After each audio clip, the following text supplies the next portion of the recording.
Om Swastiastu, perkenalkan nama saya Komang Ayudada Handayani dengan NIM 21117041308.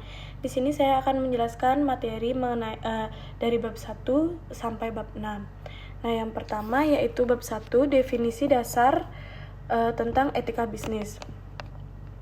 Pengertian etika yaitu secara umum, etika berasal dari kata Yunani yaitu ethos, jameka berarti adat istiadat. Etika berkaitan dengan kebiasaan hidup yang baik pada diri seorang maupun pada suatu masyarakat. Selanjutnya yaitu perkembangan etika bisnis. Perkembangan etika bisnis yang pertama yaitu zaman prasejarah. Selama berabad-abad, etika menjadi sebuah perbincangan ilmiah tentang ekonomi dan bisnis sebagai suatu topik yang penting untuk dikembangkan di zaman modern. Yang kedua yaitu masa peralihan tahun 1960, dimulainya pemberontakan terhadap kuasa dan otoritas yang ada di Amerika Serikat, revolusi mahasiswa yang ada di ibu kota Perancis, penolakan terhadap etablissement atau kemapanan. Yang ketiga yaitu tahun 1970, pada sekitar tahun 1970-an, istilah etika bisnis pertama kali muncul di Amerika Serikat dengan cepatnya menyebar ke penjuru dunia. Nah, yang keempat yaitu tahun 1980-an. Pada tahun tersebut, etika bisnis sudah mulai menyebar di Eropa Barat sebagai ilmu baru, yang diawali dengan negara Inggris yang secara geografis ataupun kultural paling dekat dengan Amerika Serikat. Dan yang terakhir yaitu pada tahun 1990-an hingga sekarang, itu etika bisnis menjadi suatu fenomena secara global pada tahun 1990-an dan tidak hanya terbatas lagi di dunia barat, namun sudah dikembangkan ke seluruh dunia. Nah, yang ketiga yaitu perilaku tidak etis dalam bisnis.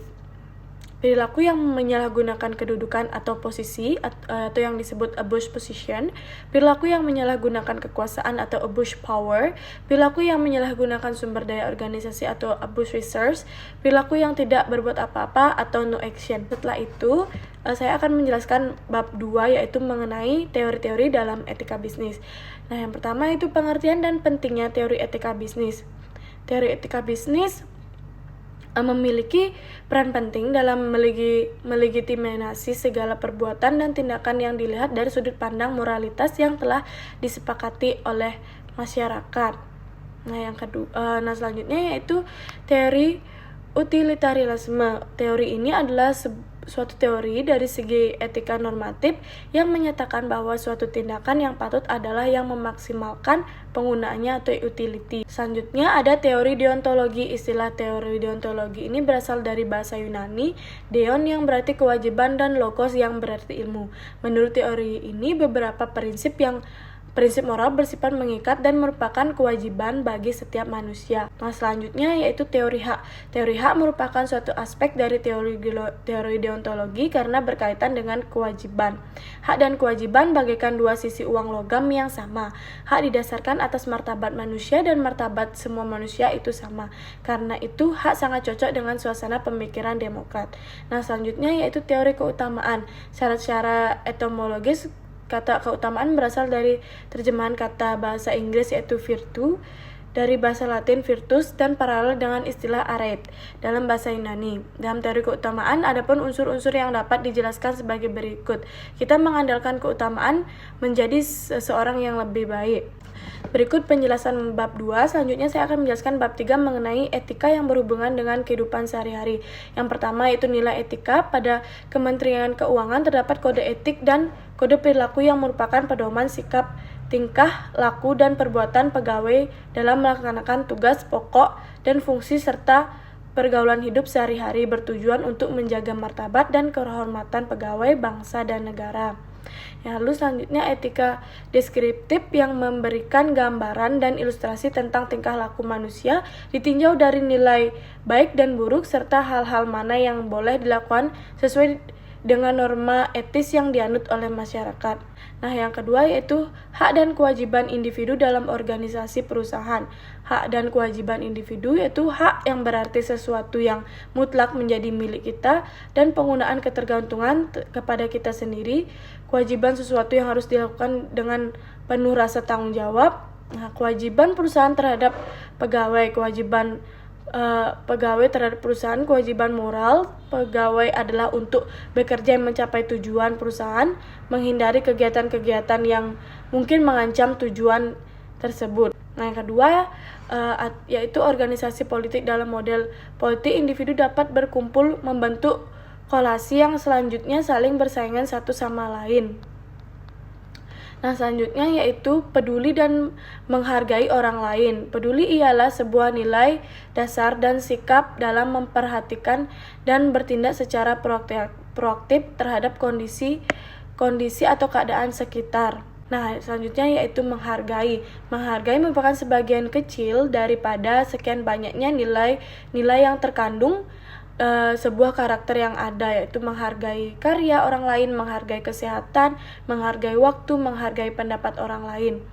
Nah, yang selanjutnya yaitu toleransi, empati, dan sikap positif. Toleransi yaitu kemampuan individu untuk memperlakukan seseorang dengan baik. Sikap toleransi ini membiarkan orang lain punya pendapat berbeda dari kita. Empati sebuah keadaan mental di mana seseorang merasakan pikiran, perasaan, atau keadaan yang sama dengan orang lain. Nah, ciri-ciri orang yang berempati tinggi adalah ikut merasakan atau sharing feeling, dibangun berdasarkan kesadaran diri, peka terhadap bahasa isyarat, kontrol emosi. Nah, selanjutnya yaitu bab 4 mengenai arah bisnis dan tujuan penerapan etika dalam aspek bisnis, norma, dan hukum. Penerapan etika dalam aspek bisnis, norma, dan hukum yaitu etika normatif dan perilaku dalam bisnis. Etika bisnis berpusat pada studi tentang masalah moral dalam dunia bisnis. Penerapan etika dalam aspek bisnis, norma, dan hukum yaitu etika normatif dan perilaku dalam bisnis. Etika bisnis berpusat pada studi tentang masalah moral dalam dunia bisnis. Yang kedua yaitu histori bisnis dan perubahan etika bisnis, sejarah bisnis. Istilah etika bisnis sudah dimulai sejak tahun 1960-an. Hal tersebut ditandai perubahan sudut pandang dalam berperilaku di dunia bisnis di Amerika Serikat. Nah, yang ketiga yaitu misi etika bisnis.